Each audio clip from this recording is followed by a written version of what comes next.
All right, back there? Good? Good.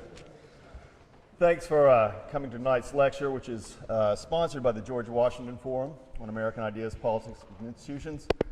The Washington Forum is a civic education initiative which aims not just to promote intellectual diversity here at OU, but also to provide a forum where sometimes contentious subjects can be discussed and debated in a reasoned and in a reasonable way.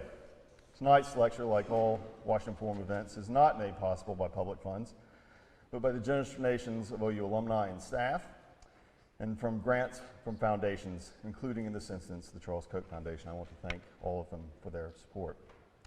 Tonight's speaker is Professor Roger Scruton, fellow of the British Academy. He's a philosopher and was most recently a professor of philosophy at the University of St Andrews in Scotland and a fellow of the Ethics and Public Policy Center in Washington, D.C.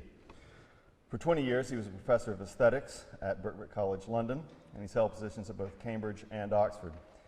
In 2010, he gave the Gifford Lectures in St Andrews. In 2011, he gave the Stanton Lectures in the Divinity School at the University of Cambridge. Along the way, he spent considerable amount of time in Eastern Europe during the 1970s and 80s, helping to run an underground university in communist countries, and he was the founding editor of the long-running Salisbury Review. Indeed, the range of things Scruton has written about in his career is astonishing and humbling. Aesthetics, environmentalism, political philosophy, animal rights, wine, architecture, hunting, sexual desire, Islam, music, pessimism, urbanism, theology, among others. And you can read his take on these and many other subjects in one of his more than 30 books. And if that's not enough, he's also a novelist. His topic tonight is one which might give us a sense of how these wide range of interests actually fits together. He's talking about conservatism, or rather on being a conservative today. And on most university campuses, and it seems to me especially on this one, we laud almost to the point of fetishizing progressivism and its disciples, whom we call activists. Both the cause and its adherents are self-evidently good things.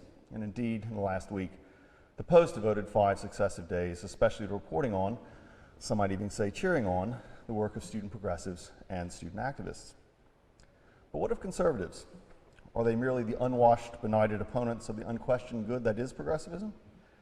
Is conservatism, to put it another way, more than a reactionary stance, but one possessed of genuine intellectual coherence? Roger Scruton would argue that it is, and its aim, as he's argued elsewhere, is the real, hard, philosophical task of seeing civil society as it is and recognizing that it's easier to destroy good things in the name of an ideal than to maintain them as a reality. What I've admired from afar about Professor Scruton is both his forthrightness in stating his sometimes unpopular views and his cheerfulness in doing it.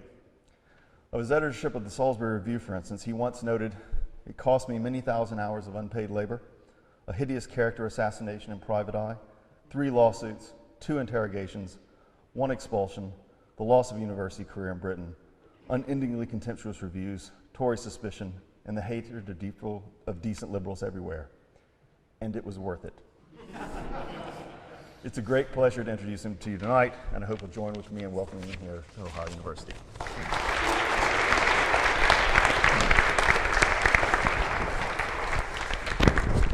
Thank you very much for that very kind introduction. It is obviously very difficult on an American campus to come out as a conservative, and Professor Ingram obviously deserves more praise than me for having done so. I'm outside the university, really. I'm a freelancer, and for me it's part of my way of life, something I've got used to, and something which doesn't trouble me particularly because nobody is trying to stop me. And that's a measure of my insignificance.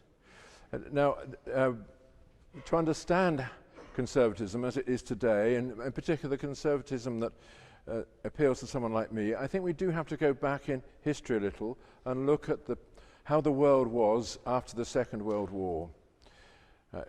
At that time, especially in Europe, of course, but also here, the armed forces had ceased their great exploits.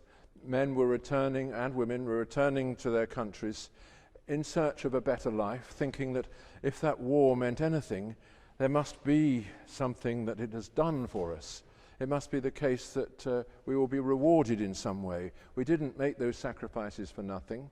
Of course, everybody agreed that Hitler had to be defeated, but nevertheless, what are we coming back to? Are we coming back to the same kind of civilization that produced monsters like Hitler, or are we coming back to something that can be rebuilt in a better way?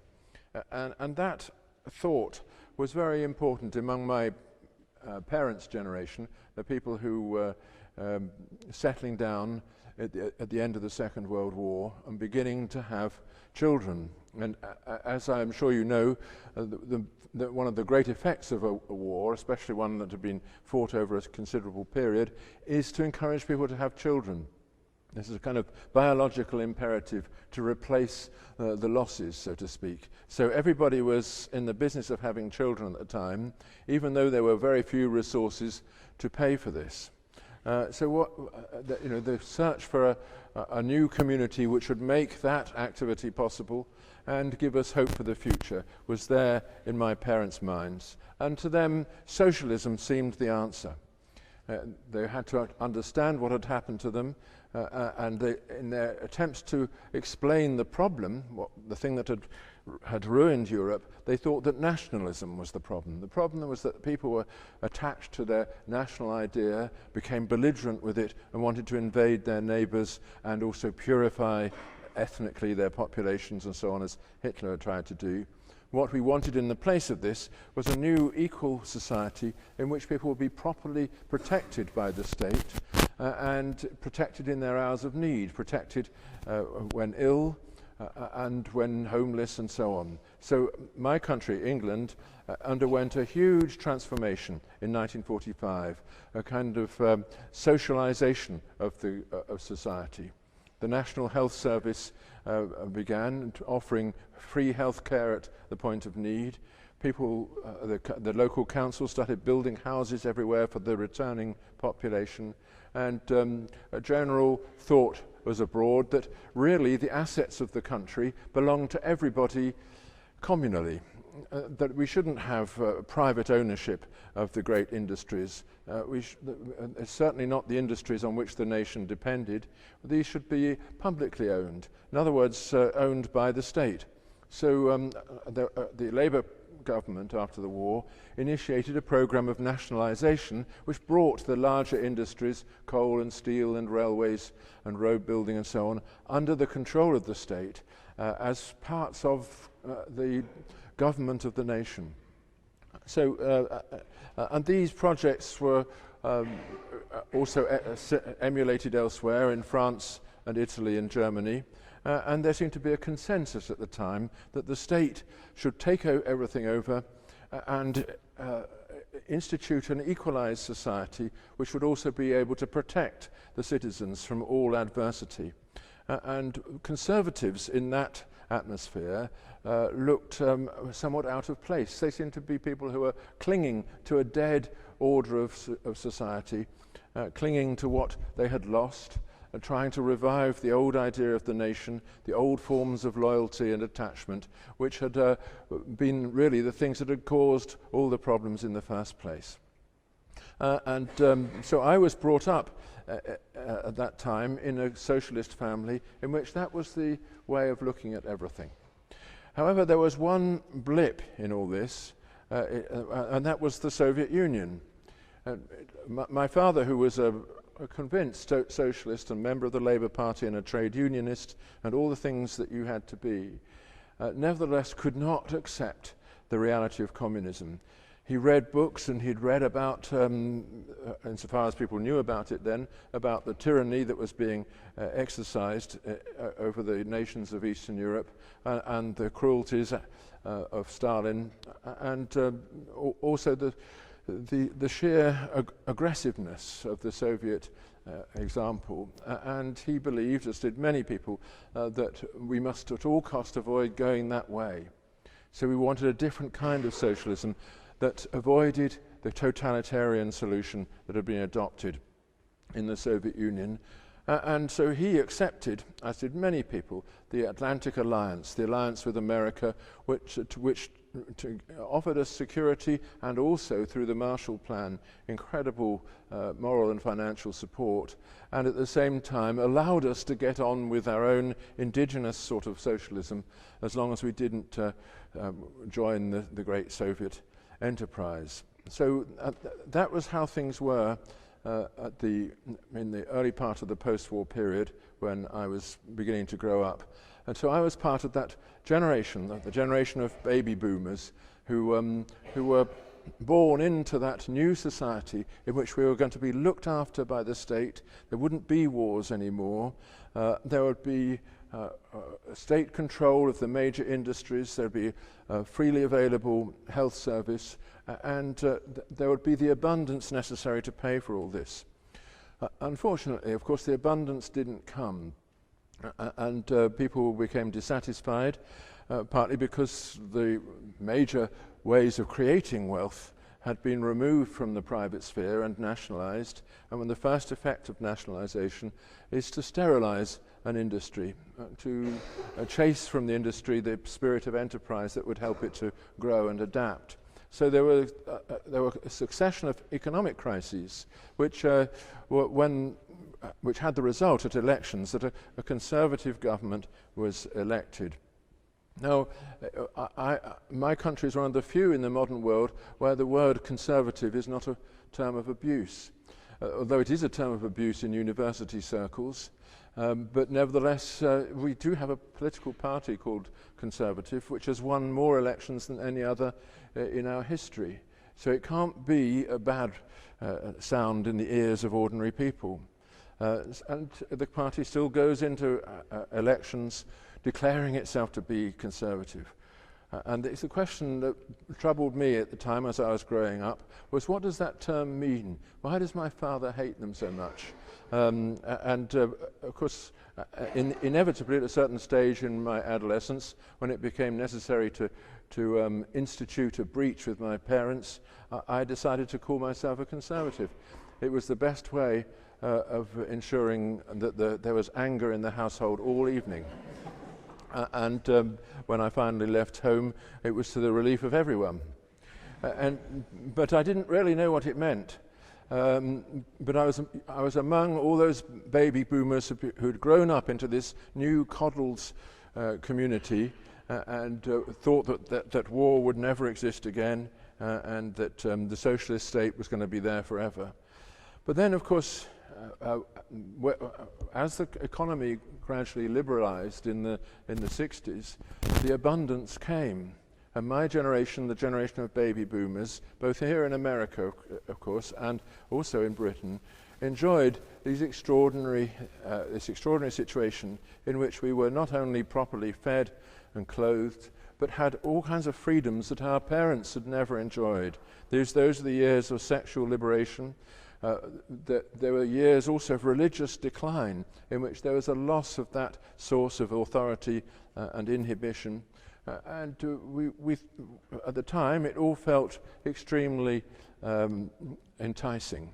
We had the freedom to do what all young people secretly want to do, and the lack of the impediments that our parents had discovered when they had wanted to do these things, and also the abundance to supply us with the means. Then, of course, came the shock of the Vietnam War, which hit America in a very harsh way, because the people who had to fight it were precisely those young people brought up in the baby boom generation, who had enjoyed all these luxuries. They'd enjoyed the luxury of sexual liberation, the breakdown of the family, the breakdown of old forms of authority, the experiments in freedom that were being initiated on the campus and so on. And suddenly they found themselves in the middle of a really nasty war, which was extremely difficult to fight from that kind of frame of mind. So that there was a huge questioning came into the air during the 1960s as a result of that. And it had its impact in Europe too, in particular its effect in France. France had been, as you know, had been occupied during the Second World War, and the French people had not behaved with exemplary courage or fortitude. And indeed, according to a recent study, there were some 3 million letters of denunciation sent during the Nazi occupation by neighbours against each other. The society did not survive this very well, and there was a huge residue of guilt feelings after the war, and the Communist Party had a great impact on that guilt-ridden nation and almost took over until de Gaulle rectified the situation in the 1950s. And this the memory of this was still there. So the baby boomers in France also felt this need to assert themselves, to rebel against everything that they've been told to accept. And they rebelled in a Marxist direction, generating their new kind of theoretical revolutionary politics. And I happened to be in France then in 1968 and observed this. And that was my moment of political awakening. I didn't really know anything about politics, but I looked down at the street from where I was, in the attic in Rue Mouffetard, and saw what was happening below me. And I thought, looking at these students, pampered middle-class students throwing bricks at simple working-class boys whose only fault was that they were wearing policemen's uniforms. And I said, whatever those students believe, I believe the opposite. And I didn't have any idea what it was. But that was my moment of awakening when I decided I'd better try and find out what it is. But it was in a situation where, because of all this history, which I've just summarized, I know very crudely, but I've summarized a bit of history for you, because of that, it was obviously necessary to think things right through again from the first principles. And it wasn't easy because there was a background culture which emerged during the 60s and which has remained with us, which I call the culture of repudiation. Young people were being encouraged by themselves and also by their teachers and by the post-war intellectual class to repudiate the customs and beliefs and institutions that they have inherited. The idea was that these belong to that old world that we're trying to escape from, the world of oppression, the structures of bourgeois society which had existed only to maintain the privileges of the few and so on. And they no longer are credible, so we should repudiate them. And this culture of repudiation, I think, has been a very strong influence, not only on my generation, but also on your generation. I know there's 2 or 3 generations in this room, but most of the young people here have inherited the sense of that, at least, have seen that the idea that all kinds of old things have passed their utility and should now be thrown away. And because of this culture of repudiation, conservatism is often perceived, as Professor Ingram said, as merely reactionary. It's though we're holding on to what is dead out of fear of what is to come. And that's very unsympathetic, especially to Americans. You are this famous can-do society where people here, if they encounter a problem, they want to solve it. The future's always going to be better. We're always going to have always going to increase our capacity to deal with things and also increase our sympathy for each other. And to some extent, that is true. America has served as a model to the world in that respect. So here, although there have been conservatives, there are conservatives, of course, and people do confess to this great moral defect among friends. Nevertheless, in the political sphere, it tends to disguise itself as a progressive outlook. It's a future-oriented kind of conservatism. So that advocacy of the free market, the entrepreneur, the liberation of institutions, innovation, the individual against the state, and so on. These slogans, which have a lot of sense in them, but they're not the whole truth, obviously, about politics, but they tend to come at you from the right in America. And in particular, the advocacy of individual freedom against state collectivism. This has many different forms, but 2 in particular have been influential on America.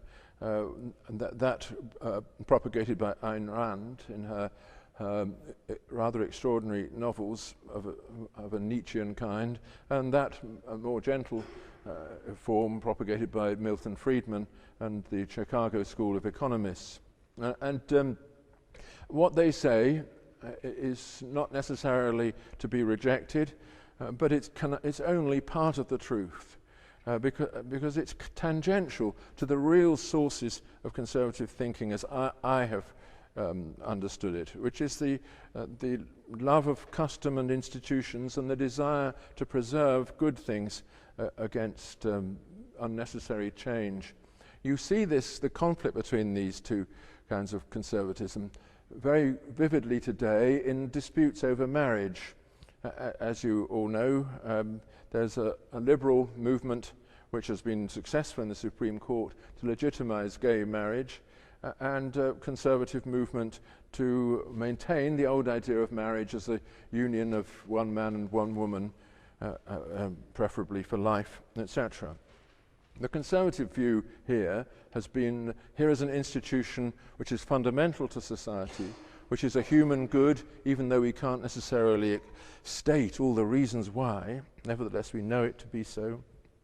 And therefore we should maintain it and keep it as the thing that it is. The liberal view is no, it's an impediment to what people want to do, what individuals want to do, so change it so that individual choice becomes once again the sovereign idea. And that's really what has won the day. And liberals, in the old classical sense of libertarian thinkers, take the line that individual choice is what matters. And there's a whole conservative movement that will go along with them in this country. Okay, so there's all the background to how I came to be what I am, and I'm just going to say a few things about what I actually think, in the hope of stimulating you to think something, either for or against, and then we can have a few questions before the end of the evening. Some basic thoughts, first of all. I think that human nature is a constant. We don't change from generation to generation. Maybe we change over thousands of years as the species adapts and evolves, but we are roughly the same people as those who are described in Homer's Odyssey or in Jane Austen's novels. It's just that our circumstances are different. And in all recorded literature, we know that there is a positive side to human beings and a negative side. There's a positive side in which involves their attachment to each other, their desire to defend each other, to defend what they love, and make sacrifices and gifts for the sake of others. And there's the negative side, that is the side which prompts them to hate what they don't like, to destroy things that are standing in their way, to assert their own ambitions against those who stand to be adversely affected by them, and so on. And you don't need to think very far to recognize that this is true of you just as much as it's true of me. So the great question is how to get a politics which recruits that positive side of human beings rather than the negative side. The positive side essentially is that which causes us to, in my view, to attach ourselves to things. As you are attached to your parents, your siblings, to your lovers, wife, husband, etc., and also to your community, to your church, to your clubs, to your companions, to the things that you love doing in company and so on. That attachment, to me, is the root of civil society, and it's the thing that conservatives should really be wanting to conserve. But the negative side, of course, is in all of us too. The anger at the things that are standing in our way, the desire to destroy those things which we can no longer feel any sense of responsibility for, and the sheer exaltation of pulling things down. That's what we saw in the 20th century, the exaltation of the communist and Nazi revolutions, of people rejoicing in death and destruction. So in all of us, these are mixed, but there's also a maturing process in all of us. We all begin in the family, if we're lucky enough to have one, and we have to remember that increasingly not everybody is that lucky, but we all begin in the family with being attached to our parents, depending on them, being surrounded by a world of love of which we are a part. This is an essential part of our character formation, and through it we come to understand others, learn the ways of sympathy and gift and sacrifice, and to become, on the whole, if we're normal, relatively lovable people. But there's a period, of course, when we break away, and it's necessary for us to break away. You don't want to be attached forever to that childish situation. You're going to start affirming yourself, as I did when I declared myself to be a conservative in order to annoy my public-spirited father. And all human beings go through this process of separation, and it's part of forming an identity, becoming an individual, becoming free. That many people remain in that state of adversarial contest with the powers that be, projecting onto all that surrounds them, the institutions and the customs of civil society, their essential rejection of the parents, the inner parent who's trying to control them. That's the stage where I think people are tempted to remain, and real conservatism is not about going back to the condition of attachment, but going through the state of rejection to repossess what you were, to come to the place that you knew and to know it for the first time. And that third phase of development is, for me, what conservatism is all about. Working through our natural instinct to reject customs and institutions and forms of life, and coming again to accept them, but maybe in a modified form, to want to alter them, perhaps, but nevertheless not wanting to destroy anymore. Because, as Professor Ingram said, destruction is the easy way, creation is the hard way, especially when creation involves cooperation with other people. You don't create civil society on your own, and all that went wrong in the 20th century went wrong because certain people thought they could. Lenin and his entourage, then Hitler, and Mao Zedong and so on, thought you could just destroy everything and start again. This wasn't the first time this had been thought, but as we know, looking back on it, the result of this was death and destruction on a scale which had never been seen in the world before. And so this kind of creation of a civil society is not something one can do on one's own. And indeed, sometimes in politics, the best policy is not to have a policy, not to want to impose plans and solutions, but to respond to the things as they are day to day. One of my heroes is Lord Salisbury, who was Prime Minister more or less continuously for 20 years in my country, and nobody knows anything about him. And that, to me, is the ideal of a Prime Minister, to hold office for 20 years and be completely unknown at the end of it. He once when questioned, he was asked, "What is your philosophy then, Lord Salisbury?" And he said it in 3 words: delay is life. And if you think those words through, you'll see exactly how sensible that is, in your own case as much as in the case of politics. So then let me give you a few items of conservative thinking as this, I think, has been evolving during the last 200 years, and as it ought to be made available in courses of political science today. We get an awful lot of students in America studying political science, but not a great deal of them, in my experience, are being directed towards the principal ideas of conservative thinking. But maybe you are. First, the sort of absolutely fundamental idea is that of the revised social contract. The liberal worldview came into full force in the 18th century in Europe with Rousseau's defense of the social contract. The idea that society is a contract among people to be governed by a sovereign body, and the terms of the contract are such that all of us sign up to it. So we all have a veto, of course, but once we agree, that's it, the contract is in place. And that ensures the legitimacy of the government that emerges, that all of us have consented to it.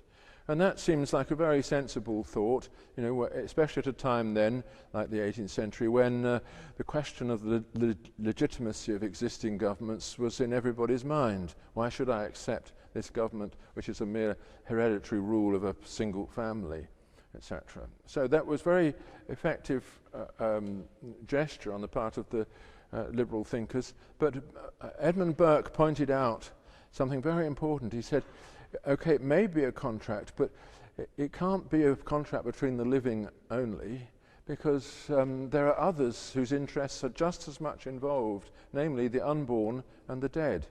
And so he described society in a different way, as something like a trust, or if you like, a partnership between the living, the unborn and the dead. And this means that however you construct society, you've got to give a voice to those who have been and those who will be. Otherwise, you're doing an injustice to all of them, and of course there are infinitely many of them. This means that any attempt to realize the social contract by listening to the living only, as in Ayn Rand's novel *We the Living*, you know, that is a fundamentally unconservative thing. What you're doing in surrendering to the desires of the living is disenfranchising not only the unborn but also the dead, who have legitimate claims. And we see that this is one thing that underlies the environmental movement in our time. One reason why environmentalists ought to be conservatives, that they are concerned in just the way that Burke was concerned, that the resources of the world are being squandered by the existing generation, by those who happen to be living now, whereas there are plenty of others to come who have just as good a claim on it. Right, so that's a fundamental conservative idea, that there's a transgenerational agreement that binds us to our fellow citizens. Another idea is that of the invisible hand. Some things which are necessary to human communities come into existence because they've been planned. You know, especially in wartime, you have to have a plan. You have to have a strategy for defeating the enemy and tactics in the individual battles and so on. So without planning, war is not possible. But once you introduce planning, you make things more like war than they would otherwise have been. You know, the running of most social institutions is not done by plans. It's done by what Adam Smith called the invisible hand, by people making agreements among each other, which aren't agreements for the whole of things, but just for the bits that concern them. As in a market, you know, all your transactions in a market are free transactions between you and the person you're dealing with, but the result of this is a distribution of goods around the society as a whole, which none of you individually intended. So that it's a byproduct of your agreements. And conservatives on the whole think that most of what is important in society is a byproduct in that way.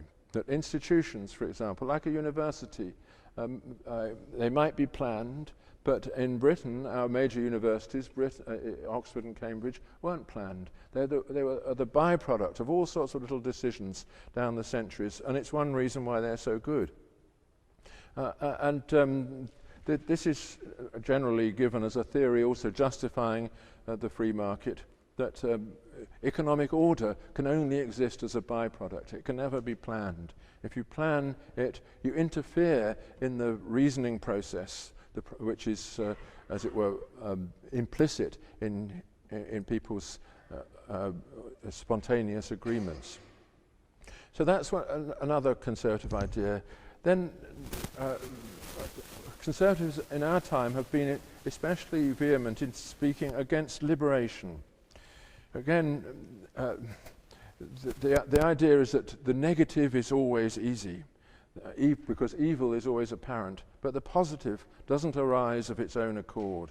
And the real lesson of revolutions, although they declare the liberation of mankind from oppression and so on, they almost invariably end up with people being more oppressed than they were before the liberation was declared. And conservatives tend to say this is because liberation is not the same thing as freedom. Real freedom doesn't come about just because you're taking away all the constraints or knocking over the people who happen to have authority now.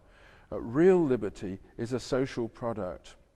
And this is something, in my book, The Uses of Pessimism, I talk a little bit about the born free fallacy, the fallacy of thinking that human beings are free by nature. We just have to take away the institutions and the constraints, and we'll at last enjoy the freedom of which we've been deprived over the centuries. And that, I want to say, is the opposite of the truth. We become free by learning to make choices. And we learn to make choices when we are prepared to stand up for them and justify them in the face of criticism. In other words, real choices are gestures for which you're prepared to take responsibility. Real freedom and real responsibility are two sides of a coin. So free individuals are also individuals who recognize that they owe things to others, that they're bound to others by relations of responsibility and trust. This is why the rule of law is so important.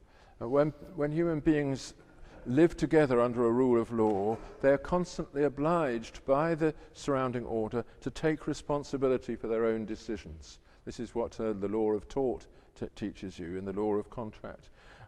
Your decisions are not just things which concern you alone. They reverberate through society, and you must be prepared to respond to that, to the vibrations that return to you. Finally, I think one of the core ideas of conservative philosophy is that we are not animals. We're not just to be explained in evolutionary terms, as the other animals might be. Although we are animals, we're not just animals.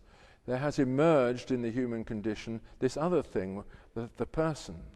And a person is something quite different from say, a dog or a cat. A person has rights and duties, responsibilities, is in dialogue and relation with neighbours and friends, and has a form of life in which he or she develops from given a position at birth to maturity, taking responsibility for things and aiming at a fulfilled life in which love and care and commitment are part of the ultimate goal. So all that means that conservatives do have a philosophy, at least if you think of those principles and go on thinking about them and how they connect with each other, you'll recognize that there is a genuine vision of the human condition underlying conservatism, which is not a threatening vision at all. It corresponds to, I want to say, it corresponds to common sense intuitions in all of us. It's just that, of course, like everything that enters politics, it gets a bad name. It gets a bad name because it's adopted by people who deserve a bad name. And this is true of all social and political philosophies, but conservatism has suffered particularly on American campuses, I think largely because those fundamental principles, which I think can be justified to every rational being, tend to be thought of as purely marginal. But there's another reason, and this is where I'll conclude, which is that in our time, conservatives have expressed strong reservations about equality. And equality is an idea which has had huge impact on Western civilization ever since the French Revolution.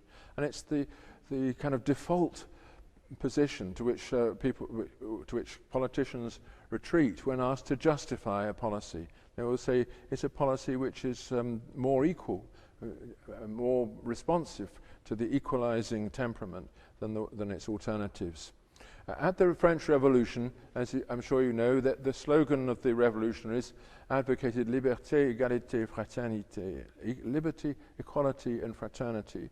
But although the slogan was shouted at the top of the voice, it was never clear which of those came first.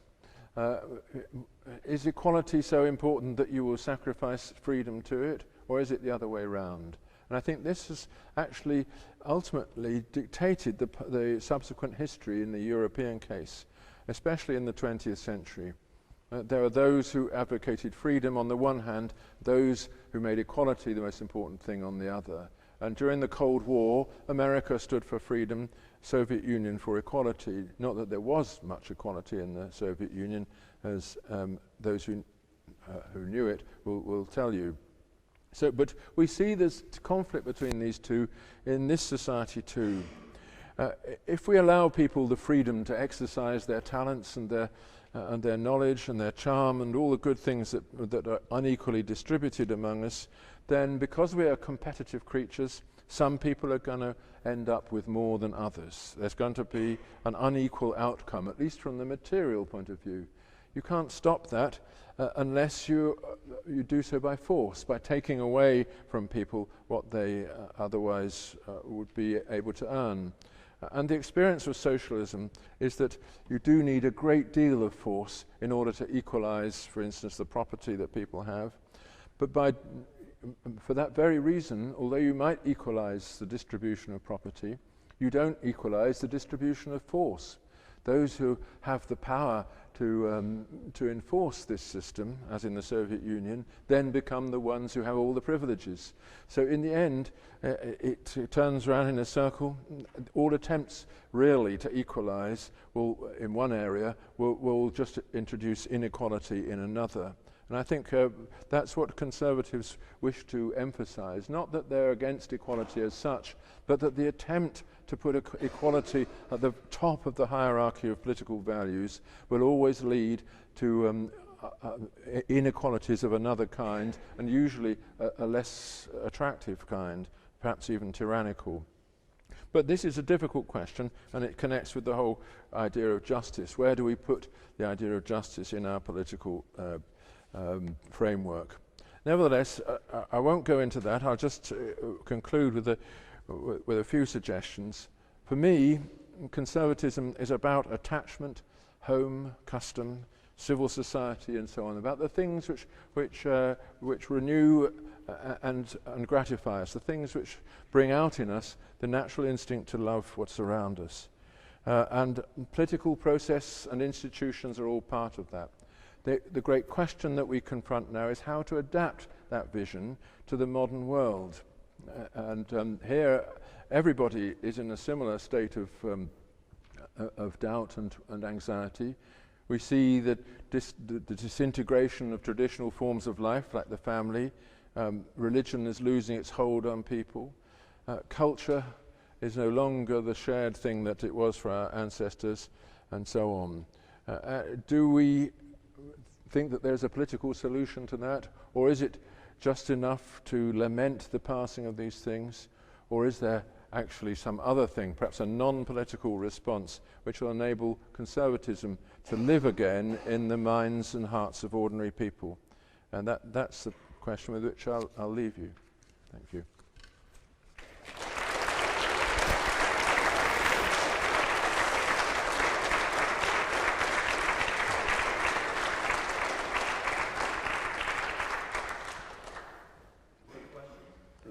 Yeah, questions? Yes, sir. Something remarkable has happened since 2009 with the financial crisis, where you see people, many of whom have historical memories that seem shorter than their lifespans even, who are advocating in terms of something that may have failed. Jeremy Corbyn, you're very familiar Yes. with these policies. Is this something that you think we're going to be living with for a while, years to come, as far as people advocating these things? Well, this is a very relevant question. What is interesting, you would have thought after the French Revolution, after the terror, the 2 million deaths in France alone, before Napoleon had imposed order, you'd have thought that people wouldn't think in that way anymore. But actually they went on thinking in that way, and Napoleon declared himself to be a disciple of the revolution. And it was as though people's memories were so short. that as long as they had a leader, they were prepared to forget the suffering.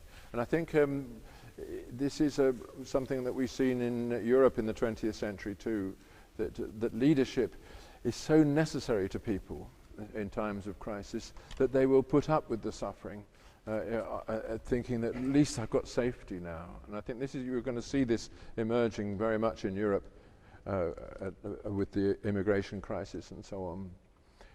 So yeah, I mean, if politics were purely an intellectual matter to be decided in the classroom, then of course we would say, well, Marxism, that's the thing of the past, it's all been refuted. But it's not a purely intellectual matter, it's on the contrary, it's a matter of collective emotion. Yes, sir.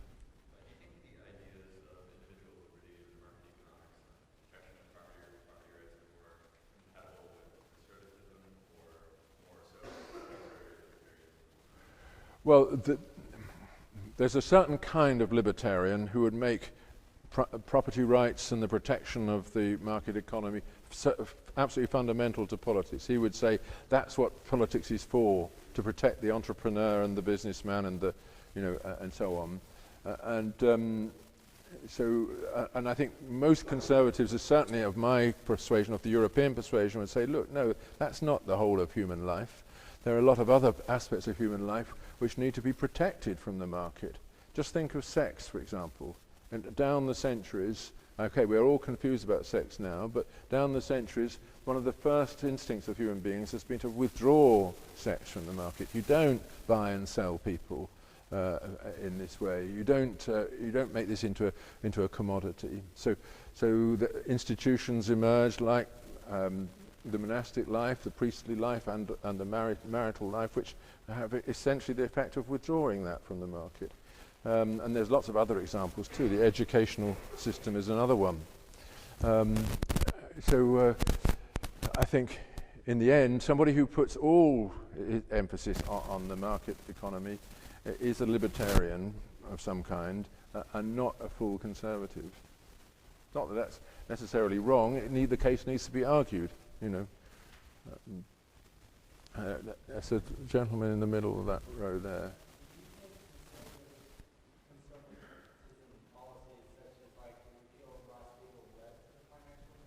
Can you just say, yeah, yeah, I know what you're talking about.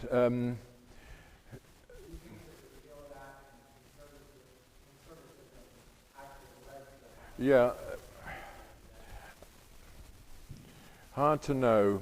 I think whether the financial crisis was caused by policies or just by devious behaviour of individuals is another matter. Whether there could have been a policy to stop it. Obviously, lots of things went wrong. People got into positions of trust which they then could easily abuse. There was the whole mortgage problem, the Fannie Mae and thing, where banks were lending money that they didn't have, and the idea of selling debts, in that massive way. These were new financial instruments which people were using purely for the profit of their own institution without any sense of social responsibility. But I think that's whether it's some of this was government policy, some of it was markets taking advantage of the situation. But I don't know whether you want to say that conservatism. I plead innocent anyway, partly because I've never had any money, so I couldn't have possibly played part in this. Yes, Liz. When you say the social contract should bind not just people who are currently living, but those who are not yet born and those who are dead, you gave the example of bequeathing a healthy environment to Yeah. people who are not yet in existence. But how do you keep a social contract with those who are dead? This was one of the things that Burke was interested in, and it's very easy. That is to say, you respect their bequests.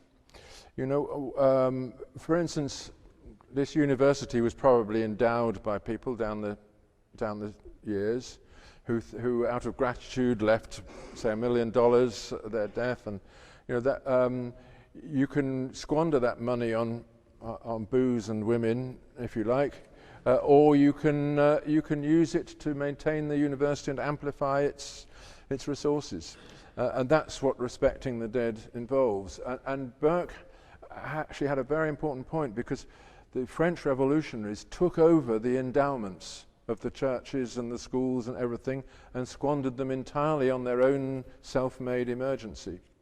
So, in that sense, the dead are the guardians of the unborn.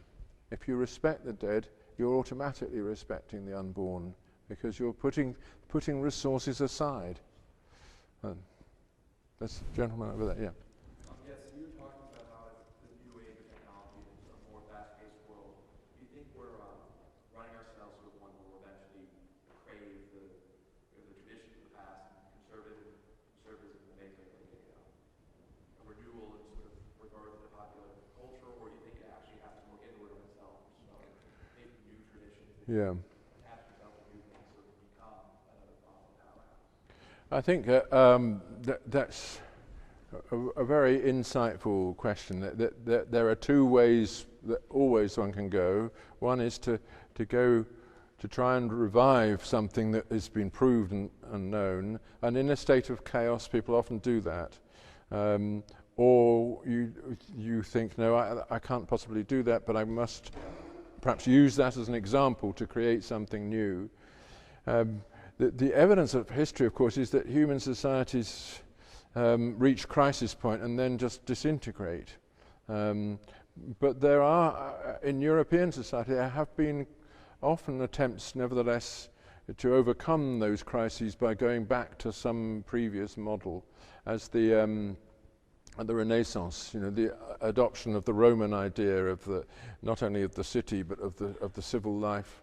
That did have a huge impact on Europe, and gave people a sense of how they could move into the future while preserving what was best in the past. But it meant rejecting a lot of what was in their present too. But it is a very difficult question we confront, because we don't know how disintegrated everything is until it's too late. Yes. Yes. Okay. Yeah. You said there was a tension between the ideals of the French Revolution and In conservative thought in the United States, there's a tension between the desire to preserve social structures in civil society and the market, both of which are embraced by conservatives. Yeah. The market itself can be very destructive of these very conservative principles that conservatism preserves. Is conservatism even possible in the United States, given its embrace of the legal market?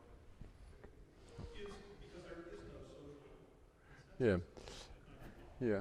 Well, first of all, I don't think that's true that there's no social consensus. There's a lot of different consensi in America, and it is a country where there's sort of, it's like a local pools of order in an entropic system, and the question is to feed those pools of order with the energy needed to sustain them, and I think that one way of doing this is to put constraints on the market in those areas. That's what I mentioned, the example of sex. And this is what Adam Smith said in The Wealth of Nations, effectively, and in his other great book on morality, that the market works only among people who are of a certain kind, people who are prepared to take responsibility for their own decisions. You can't have a free market where everybody is a cheat. It will collapse straight away. A real free market is one where people internalize their own costs. So they don't just take what profit they can. They also take the costs of a fair deal, And one of the great problems in the modern world, of course, is that things that look like markets are not really markets at all, because the costs are being constantly externalized onto future generations or passed on to competitors, etc. And that's where a market needs, first of all, honorable beings to operate it. And secondly, the kind of regulation which forces the dishonorable to behave as they should. But I don't despair of this, but I agree there's a tension. There's a tension between the market and other institutions. There's a tension within institutions as well. And there's never has been a totally harmonious human community. But you should always make comparative judgments. Compare America with Libya, I would say, and then you'd feel a bit better about it. Yes, sir.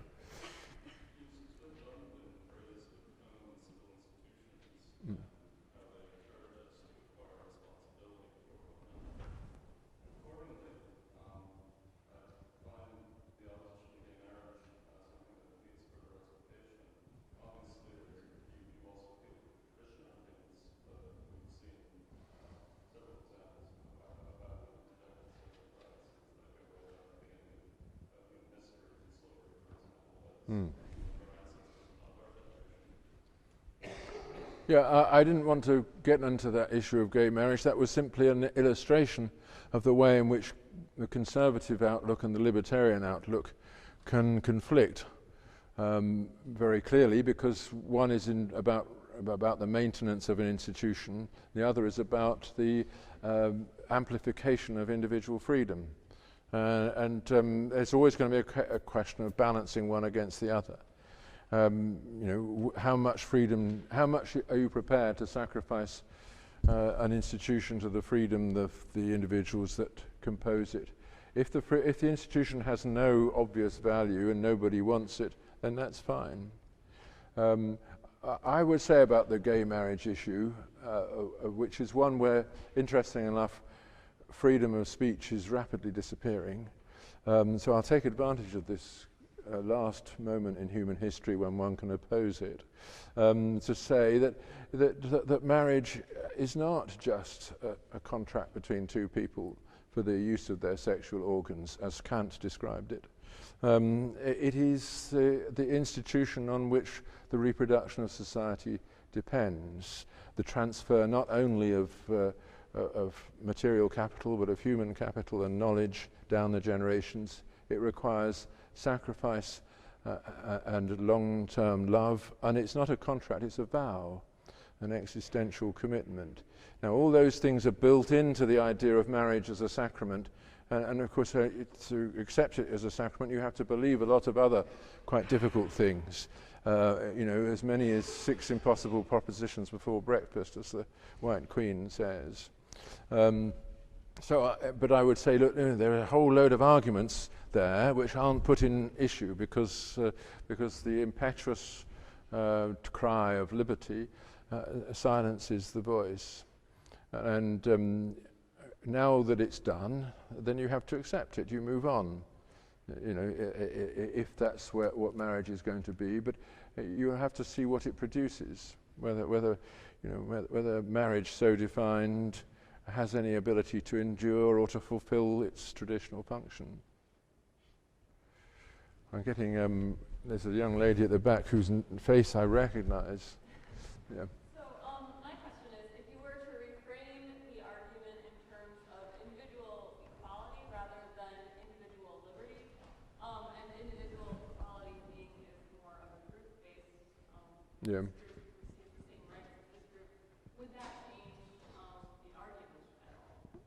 The arguments about anything or everything, you mean? In terms of gay marriage or other. Oh, right.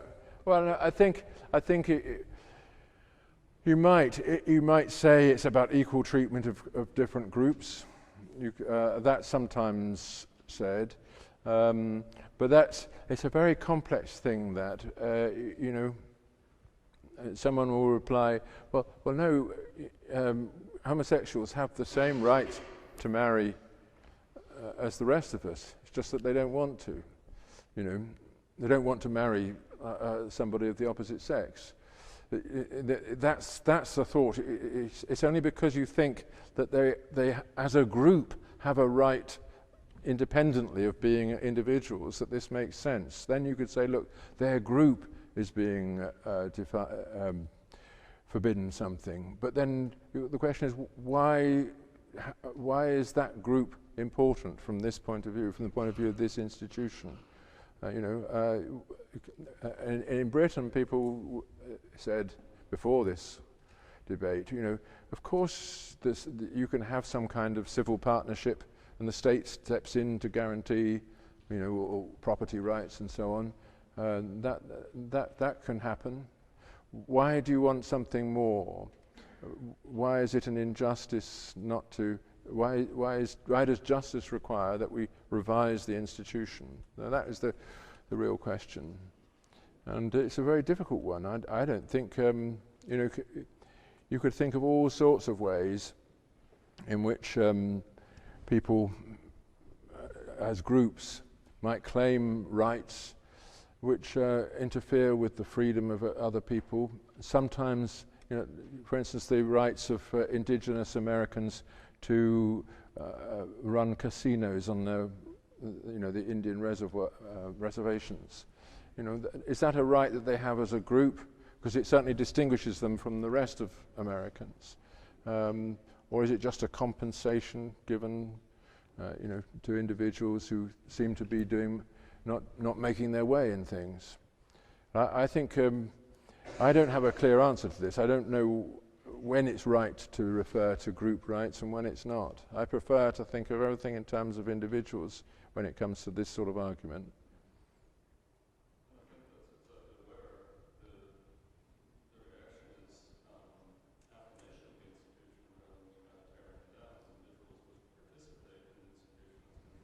Yeah. Well, it looks like we've all got onto this boring issue, and as I said, it's the last time in human history that anybody could say what I've said, so I've said it. Now let's move on. It's so boring. Yeah. Sure. So when I speak to a lot of my students, especially undergraduates who see themselves as activists, it seems a lot of their gesture isn't always negative, it isn't always repudiation. There's a hope. Whether it's a hope for cleaner water, whether it's a hope for a higher minimum wage that sends them out to do what they're going to do. And I'm just curious, could you speak to where that impulse fits into a conservative vision, how that works? Well, that's the kind of thing I'm in favor of. That the spontaneous participation in the work of civil society is what conservatism is all about. It's what Tocqueville discerned in the American people. What you won't find very much in Europe, that ability spontaneously to take responsibility for things. That is exactly what I'm talking about.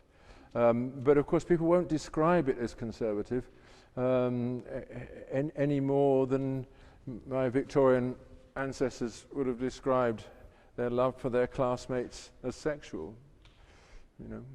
But they were wrong. And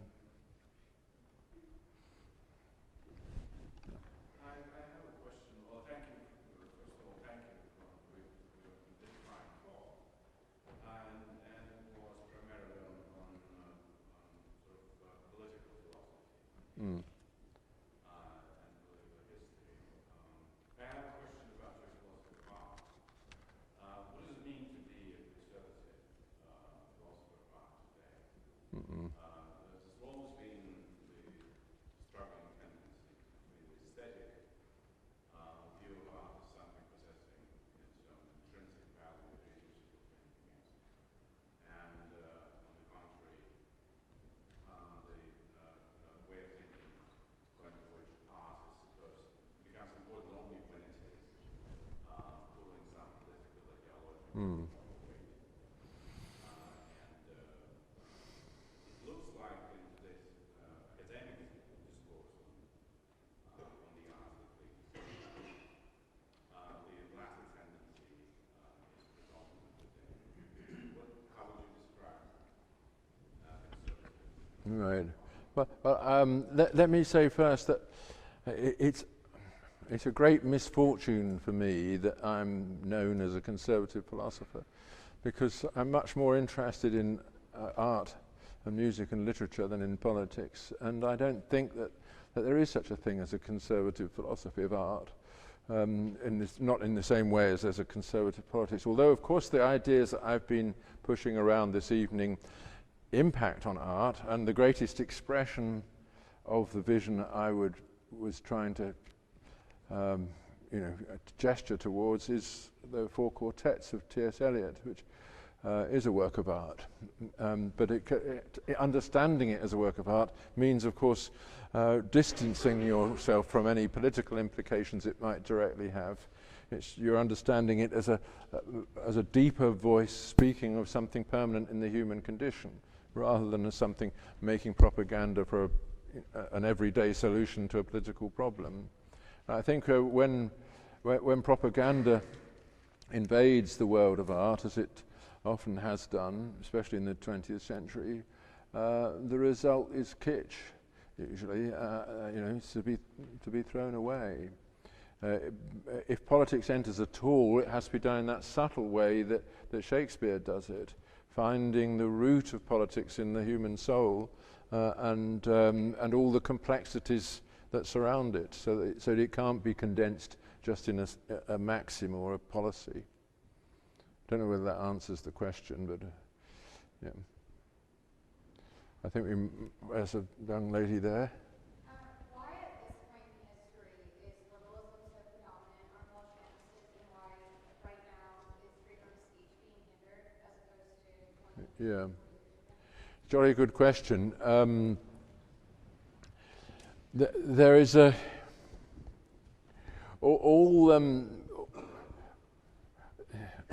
orthodoxy is the default position of all human communities. You look for the safe thing to think, like about whatever the issue is of the day, be it gay marriage or sexual equality or whatever, and you stick to that because you've seen the punishment that comes from disagreeing with it, and the more people gather together in an orthodoxy, the more they fear that person who will say that the emperor has no clothes or whatever it is that's been forbidden. So I think that's probably why you get, we've gone through this period where the freedom of speech has been jeopardized more and more. It's because the orthodoxies have been growing, and they've been growing not because people believe them, but because, that it's tough enough when you're 18, living in a new community, and here you have a few views that you can subscribe to, you tick the boxes, and you're okay. Nobody's going to tell you you're a creep or an evil person. And once the habit gets into people doing that, then I think orthodoxy is there to stay. But the interesting thing is that the orthodoxy will change. It's not like the orthodoxy of a religion, which is there for 1,000 years, perhaps. It may be, I don't know whether it will change back, but next year you can bet your boots that you'll be ostracized if you don't think that incest is permissible. There's a list of things you can just see down the line if it doesn't need much imagination. And whether you should, in these circumstances, speak out is another question. I don't know. I think I'm different because I enjoy offending people, but most people find it very hard to offend, and certainly very hard to deal with the response that they provoke by it. I think we're now, having said that, I better shut up, hadn't I? That's about it for today. Thank you.